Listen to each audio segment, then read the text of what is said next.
So, Polestar, the electric car brand, it's at a real crossroads. They've always been known for this quiet, minimalist design, but now they're being pushed to get, well, loud. Under brand new leadership, the company is starting to shed its humble roots for a much, much bolder future, and we're going to break down exactly what that means.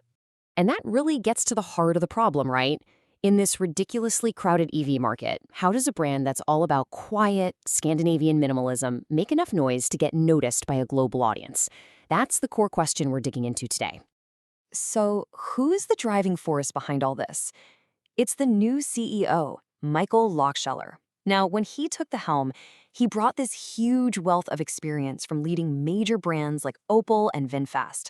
So yeah, he showed up with a fresh set of eyes and a really clear mandate for change. All right, so let's dive into that. A new boss, a new vision. And look, Loschler didn't waste any time. He came in, diagnosed Polestar's main challenges, and laid out a super specific plan for where things need to go. You know, the new CEO, he put it pretty bluntly. He said Polestar is sometimes a bit too modest, a bit too humble.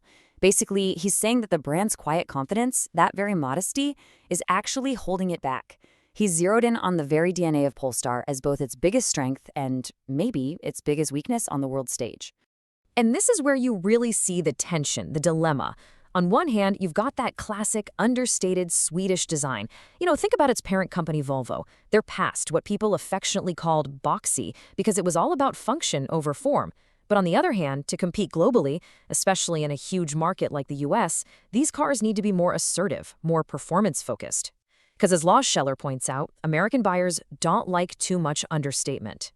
Okay, but it's not just the outside of the car that's getting a rethink. Loschler also pointed to another big issue inside the car. This whole user experience that might have gone a little too digital. And the most dramatic example of this? The Polestar 4.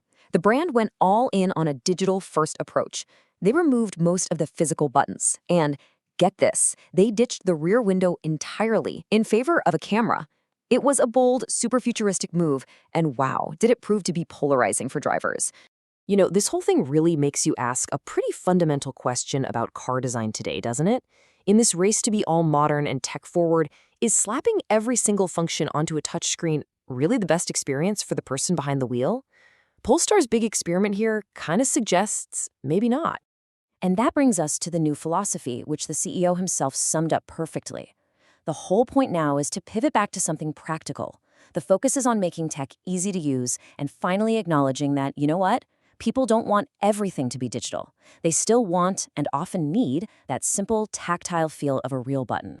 And hey, this isn't just talk, they're actually doing stuff. They are actively listening to what customers are saying, they're putting physical buttons back in for key controls, and they're even making a new version of the Polestar 4 with a regular old rear window. It's a really direct and decisive answer to what the market's been telling them. Okay, so if that's how they're fixing the too digital problem, what about that whole too humble design issue?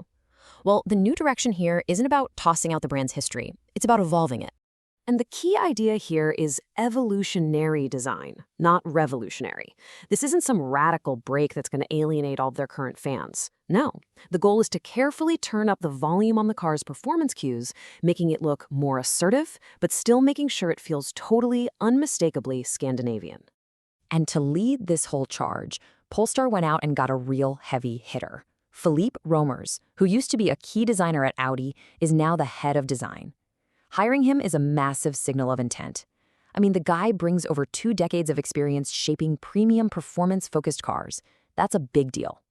All right, so we've got the new strategy for design and for the user experience. Now, let's get to the good stuff, the cars, where we're actually going to see all these changes happen. And believe me, their product pipeline shows just how serious they are about this. Coming up this July, we've got the Polestar 5, which they're calling an iconic sport GT. It's meant to be a true halo car. Then next year, we get the successor to their popular Polestar 2 sedan. And then, looking a bit further down the road to 2027, 2028, we'll see the Polestar 7, a really critical new player in that booming compact SUV market. So, you might be asking, why is the Polestar 7 such a big deal?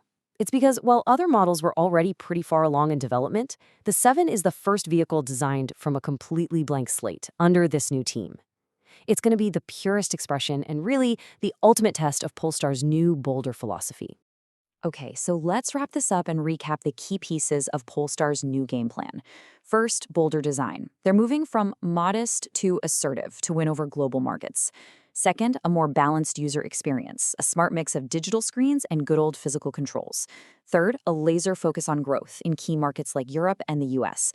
And finally, an expanded fleet so they can compete in more segments, from GTs all the way to compact SUVs. And all of this leaves us with one final and I think fascinating question. For decades, Swedish car design meant safety and practicality, those boxy but beloved Volvos we all remember. Now Polestar is trying to write a brand new chapter. The question is, can they actually evolve that heritage and make Swedish design mean bold, assertive performance? I guess the next few years will tell us. And that's our look at Polestar's ambitious new roadmap. Thanks so much for joining us for this explainer. We'll catch you on the next one.